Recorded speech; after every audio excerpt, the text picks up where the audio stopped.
Leo earns $21 an hour. His real hourly rate is $8.68. Same job, same payslip, two completely different numbers. Today we show you which one is actually running your life and why nobody wants you to calculate it. 4 hidden costs are responsible: the commute tax, the decompression spend, the energy tax, the real hourly rate collapse.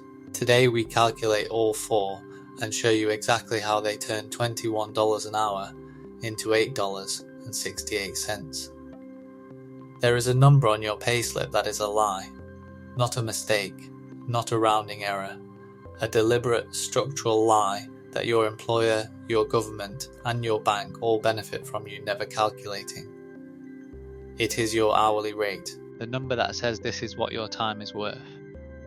For most ordinary earners in every English-speaking city in the world, that number is roughly half of what the payslip claims, sometimes less. Meet Leo, 34 years old. Logistics coordinator, $2,800 a month take home. On paper, he earns approximately $17.50 an hour. That is what the payslip says. Meet Maya, 31 years old. HR administrator, $2,600 a month take home. $200 a month less than Leo on paper. Maya builds $620 in real assets every single month. Leo builds $40. Today we are going to show you exactly why, because the real hourly rate calculation is the most important number most workers will never run. Leo remembers the first time he checked his bank balance 3 days before payday. He was 28. He had just received his first proper salary increase. The number on the offer letter was bigger than anything he had earned before. He told his mother. She cried. He felt like the hard work had finally been worth it. 3 days before that first payday under the new salary, his account balance was $62. He told himself it was a transitional month, the new salary would fix it. It did not. 6 years and 4 salary increases later, the gap is still there. Every single month. Sometimes small, sometimes the size of a car repair or a broken phone. Always there. Last month Leo spent $940 before he even made a single discretionary purchase. Commuting, lunches near the office, the coffee that has become as automatic as the alarm clock, the clothes that wore out faster than he expected. $940 before a single choice was made. Maya knows this calculation. She ran it 2 years ago and it changed everything. There are 4 hidden costs on every salary in the working world, and once you see them you cannot unsee them. She ran it 2 years ago on a Tuesday evening, and it changed the way she saw every pound, dollar and hour of her working life. There are 4 invisible taxes on every salary in the working world. The commute tax, the decompression spend, the energy tax, the real hourly rate collapse. That is what we are covering today. Leo never ran 4 calculations. If he had run any one of them, just one, everything would be different. First, the commute tax, the hidden cost of getting to work that never appears on your payslip, and the exact calculation that turns your commute from an inconvenience into a financial catastrophe. Second, the decompression spend. The money you spend not because you want to, but because work leaves you in a condition where spending is the only way to recover. Third, the energy tax. How exhaustion from paid work costs you money in every hour you are not being paid. Fourth, the real hourly rate collapse. The calculation that brings your stated hourly rate down to a number that will permanently change how you see your working life. Let us begin. Leo commutes 55 minutes each way. That is 110 minutes every working day. 9 hours and 10 minutes every working week. Approximately 458 hours every year. 458 hours. Leo is not paid for a single one of them. But this is not just about time. The time cost alone is devastating enough. 458 hours is the equivalent of 11.5 full working weeks that Leo gives away for free every year. But there is also the financial cost that sits on top of it. Leo drives to work. The year's mileage rate for 2024 is 67 cents per mile. Leo drives 22 miles each way. That is $14.74 per day in vehicle operating cost alone fuel, where maintenance, depreciation, multiplied across 250 working days, Leo's commute costs him $3,685 every year. $3,685. That is $307 every month that Leo spends just to get to the place where he earns money. It never appears on his payslip. It never appears in any conversation about his salary. It is simply assumed. In the United Kingdom, the average commuter spends £19.10 every single working day on transport. That is £4,575 every year, nearly $4,000 vanishing before a single working hour begins. In Australia, the average commute costs workers between $3,000 and $8,000 annually, depending on city and mode of transport. In Sydney and Melbourne, the upper end is the reality for most office workers. Now combine the time and the money. Leo loses 458 hours and $3,685 every year to his commute. If we assign even minimum wage value to those 458 hours, $15 an hour, that is an additional $6,870 of value, leaving Leo's life annually. Total commute cost in real terms, over $10,000 a year, every year, for a job that pays him $33,600 after tax. Leo's commute is costing him more than 30 cents of every dollar he earns. Maya negotiated 2 remote working days per week 18 months ago. She did not ask for a pay rise. She asked for a Tuesday and a Thursday at home. Her commute cost dropped by 40% overnight. In real hourly rate terms, that one conversation was worth more than either of the 2 salary increases Leo received in the same period. Leo never ran the calculation. He did not know there was one to run. Every Friday evening, Leo does the same thing. He sits in traffic for 55 minutes. He arrives home at 7:13. He is not hungry in any way that feels clean. He is depleted, the kind of tired that is not fixed by sleep but by stimulation. He orders food. He opens a delivery app before he has taken his work shoes off. The average order is $38, including delivery fee and tip.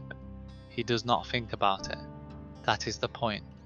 Thinking about it would require the exact cognitive resource that the working week has already consumed. By the end of the month, Leo has spent between $240 and $320 on food delivery alone. Not because he cannot cook, because something in him cannot face the alternative. This is the decompression spend. A 2025 study by WalletHub found that 61% of Americans spend money specifically to feel better after a bad day or week at work. A separate survey by CashNet USA found that the average American spends $4,589 every year on what researchers call retail therapy, and that 45% of that spending is triggered directly by a difficult week at the office. $4,589. That is $382 every month that workers spent, not because they chose to, but because work put them in a condition where spending felt like the only available relief.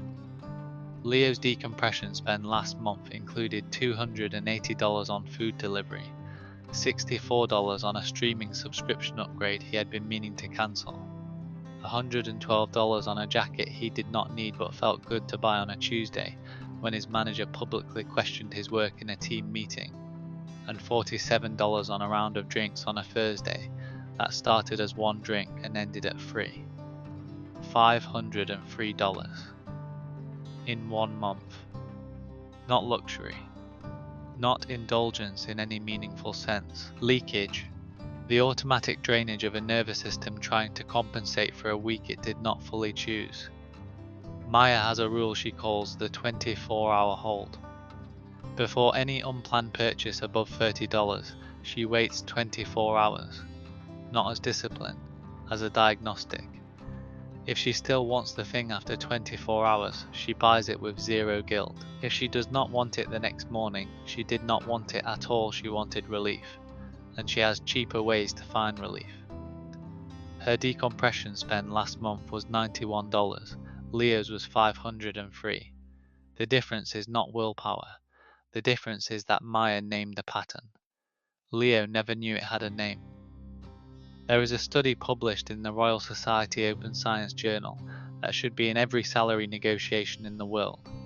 Researchers Baer and Schnorr found in 2021 that cognitive depletion, the mental exhaustion that follows a demanding working day, causes measurable deterioration in financial decision making.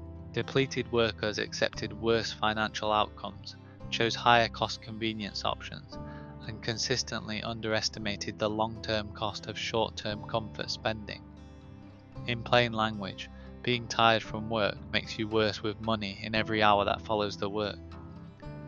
Leo earns his salary between 9 in the morning and 6 in the evening, but the energy tax does not clock out at 6.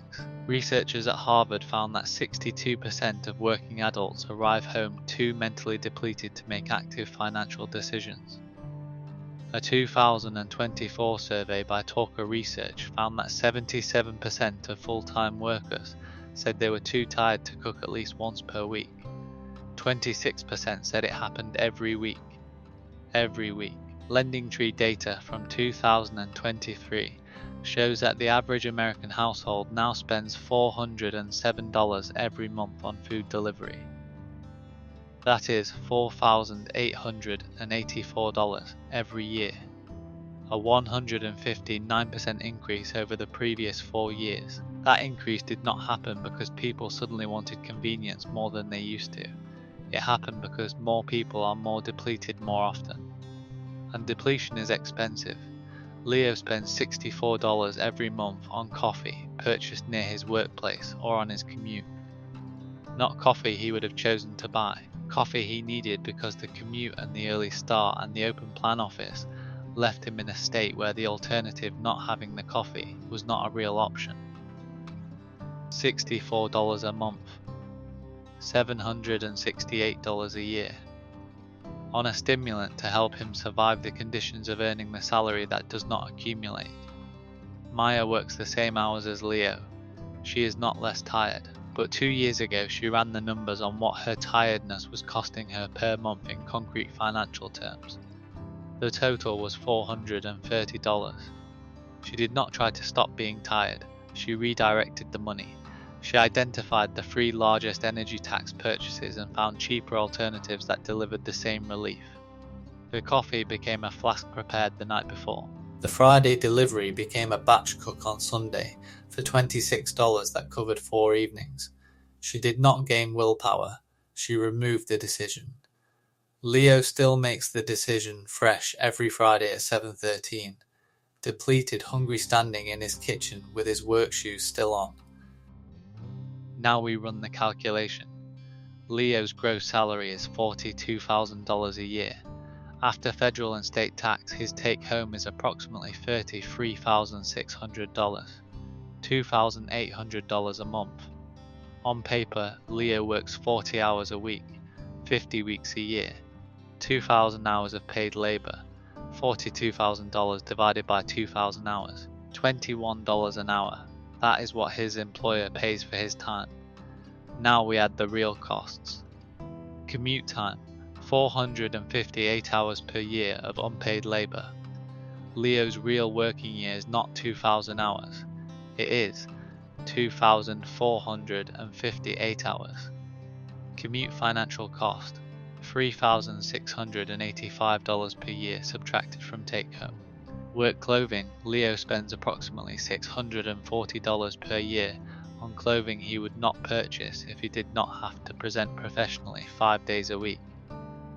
Workplace coffee and lunches, $1,092 per year. The Accounting Principles Workonomics Survey puts the average American office worker's spend on coffee and lunch, purchased near work, at over $3,000 annually. Leo is below average here. Decompression spend directly attributable to work stress. Using the conservative CashNet USA figure of 45% of Leo's retail therapy spend approximately $2,040 per year. Energy tax convenience spending, $4,800 per year on food delivery and convenience purchases directly caused by post-work depletion. Total hidden annual cost of employment, $12,257. Leo's real take-home after costs of employment, $21,343 per year. Leo's real working hours including commute, 2,458 hours per year. Leo's real hourly rate, $8.68. $8.68. Leo earns $21 an hour on his payslip. He earns $8.68 in real terms, less than half, before a single discretionary purchase. Now consider the last thing Leo bought on impulse, whatever it was, $30, $50, $100. At his real hourly rate, every $100 Leo spends costs him 11.5 hours of his real life, not his paid hours, his life hours. The hours that include the commute, the depletion, the Friday evening in traffic. Maya's real hourly rate after the same calculation is $14.12. Still not what the payslip claims, but 62% higher than Leo's. The difference between them is not income. It is that Maya ran this calculation 2 years ago and made 3 decisions. 2 remote days, the 24-hour hold, the batch cook. 3 decisions. A 62% improvement in real hourly rate. Leo has never run the calculation. He does not know that $8.68 is the number his life is currently organized around. We are not here to make you angry at your employer. We are here to show you the calculation so you can make different decisions with it. Because the real hourly rate is not fixed, it is a variable that responds to specific, deliberate choices. Maya did not change her job, her industry, or her salary. She changed 3 inputs and moved her real hourly rate by 62% in 18 months. Here is what actually moves the number. The single highest value action available to most employed workers right now is reducing commute time or cost. A negotiated remote day does not require a new job. It does not require a pay rise conversation. It requires one documented request that frames the arrangement as a productivity improvement rather than a personal preference. The second highest value action is naming the decompression spend and separating it from genuine discretionary spending. The 24-hour hold is not budgeting, it is a diagnostic. It separates what you want from what your job has conditioned you to reach for automatically. The third is removing the decision points that the energy tax exploits, not willpower. Removal. The batch cook does not require more discipline than the delivery app. It requires the decision to be made on Sunday when you are rested, not Friday when you are depleted. These are not lifestyle changes. They are arithmetic. Leo will receive another salary increase next quarter. His manager has already indicated it. 3%. The standard annual adjustment. Leo will feel good about it for approximately 6 weeks. Then the gap will reappear. A little quieter, a little harder to explain, because the problem was never the number on the payslip. The problem is the number nobody showed him. The real number. The one that sits underneath every salary in the working world, built from the hours that were never counted and the costs that were never named. You have been working for a number that is a fraction of what you were told. That is not a reason to stop working, it is a reason to run the calculation, to know the actual number, to make decisions based on the real rate, not the stated one. Because knowing the real number does not make you poorer, it makes you the person who finally knows what they are actually trading their time for. Run the calculation. Take your monthly take home. Subtract your monthly commute cost. Subtract the percentage of your convenience spending that exists because work depletes you. Divide by your real hours including commute. That is your number, And if that number changes how you see the job, the commute, or the next impulse purchase, there is a calculator linked in the description that runs it for you automatically. If this video showed you something nobody else has, share it with one person who is still organising their life around the stated rate. Subscribe, the next one goes deeper.